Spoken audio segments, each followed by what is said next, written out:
নমস্কার, সুস্মিতা ইজি রেসিপিতে সকলকে স্বাগত। আজকে আমার রেসিপি হচ্ছে খেজুর গুড়ের দুধ গোকুল পিঠে। এখন শীতকাল, আর এই শীতকাল এলো মানেই আমাদের বাঙালিদের প্রতিটা ঘরে ঘরে পিঠে পুলি হয়েই থাকে। তো আপনাদেরকে সহজ পদ্ধতিতে এই পিঠেটা দেখাবো, তবে একটাই অনুরোধ আপনাদের কাছে, এই ভিডিওটা পুরোটা দেখার। তো চলুন দেখে নিন কিভাবে আমি এই পিঠেটা তৈরি করছি। তো প্রথমে দেখুন এখানে 1 কাপ মতন দুধ কড়াইয়ের মধ্যে দিয়ে দিয়েছি। তো দুধটা যে গরম হয়ে এসছে সেই অবস্থাতে আমি 1 বাটি মতন খোয়া নিয়ে নিয়েছি। তারপর খোয়াটাকে দুধের সাথে বেশ ভালো করে স্প্যাচুলার সাথে মিশিয়ে নেব, একটু যেন দানা না থাকে। আর দেখুন মিষ্টির জন্য এখানে আধ বাটি মতন আমি নিয়ে নিয়েছি খেজুর গুড়। তো আমি এই পিঠেটা কিন্তু পুরোটাই খেজুর গুড় দিয়ে করব। আপনারা চাইলে চিনি ব্যবহার করতে পারেন। তো আমার কাছে যেহেতু খেজুর গুড় ছিল তাই আমি খেজুর গুড় দিয়েছি। আর খেজুর গুড়ের স্বাদটা এই পিঠেটা আরও অসম্ভব সুন্দর করে তোলে।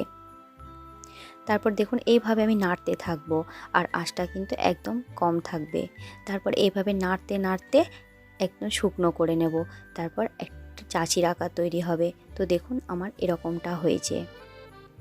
তারপর এটাকে ঠান্ডা করে নিয়ে আমি হাতের সাহায্যে ছোট ছোট প্যারার আকারে তৈরি করে নেব। তো দেখুন এই রকম হবে। তারপর এইভাবে একটা একটা করে সব প্যারাগুলো আমি তৈরি করে নেব। তারপর দেখুন আমার ঠিক এতগুলো হয়েছে, তার মানে এতগুলো আমার পিঠে হবে। তারপর এখানে দেখুন ব্যাটারের জন্য আমি ময়দা নিয়ে নিয়েছি।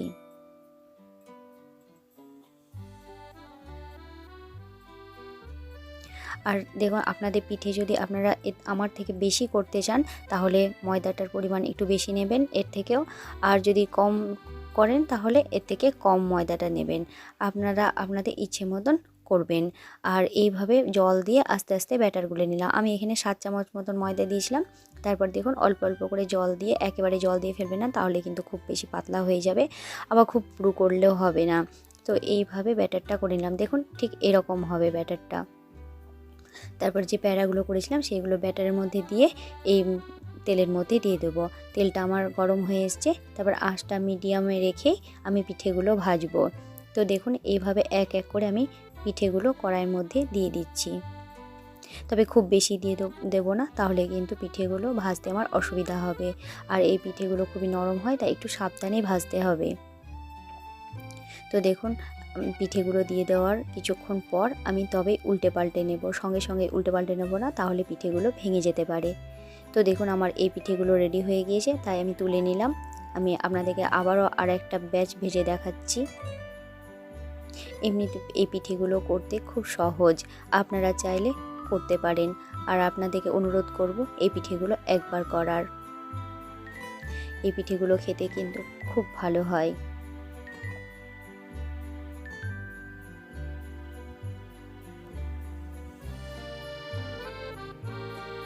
তো দেখুন আমি এইভাবে একে একে সব দিয়ে দিচ্ছি।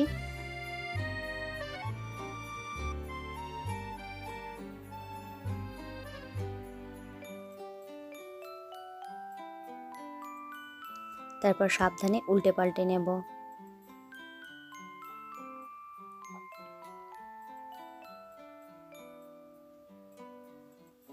তো দেখুন এগুলো আমার হয়ে গিয়েছে। এবার এই পিঠেগুলো আমি তুলে নেব। তারপরে আপনারা যদি চান রসের করতে, তাহলে আপনারা চিনি শিরা তৈরি করে নেবেন। তারপর তার মধ্যে এই পিঠেগুলো দিয়ে দেবেন।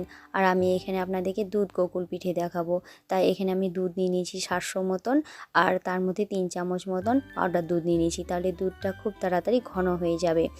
তো ঠান্ডা অবস্থাতে আমি ভালো করে দুধটাকে মিশিয়ে নিলাম। তারপর মানে গরুর দুধের সাথে পাউডার দুধটা ভালো করে মিশিয়ে নিলাম। তারপর দুধটাকে জাল দেব, হাই ফ্লেমে রাখবো। হাই ফ্লেমে তাড়াতাড়ি, তাহলে দুধটা ঘন হয়ে যাবে। আর দুধটা যতটা ঘন হবে পিঠেগুলো খেতে তত ভালো হবে।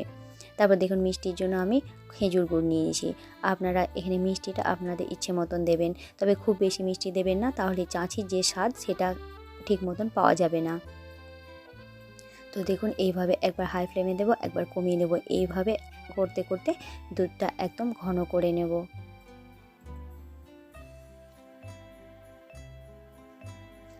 তো দেখুন আমার দুধটা অনেকটাই ঘন হয়েছে। এবার পিঠেগুলো এক এক করে দিয়ে দেব।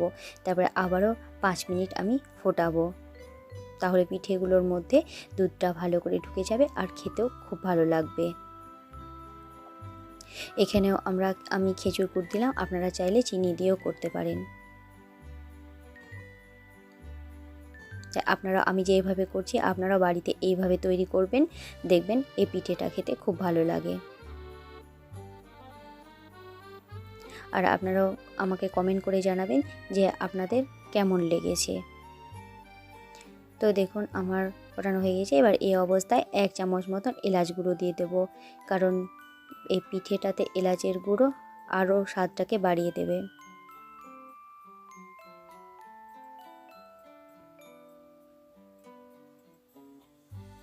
তো দেখুন এখানে এলাচ গুঁড়ো দিয়ে দিলাম।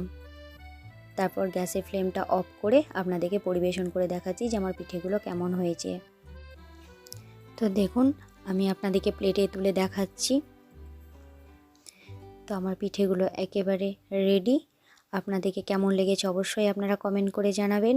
ভালো লাগলে লাইক করবেন, শেয়ার করবেন।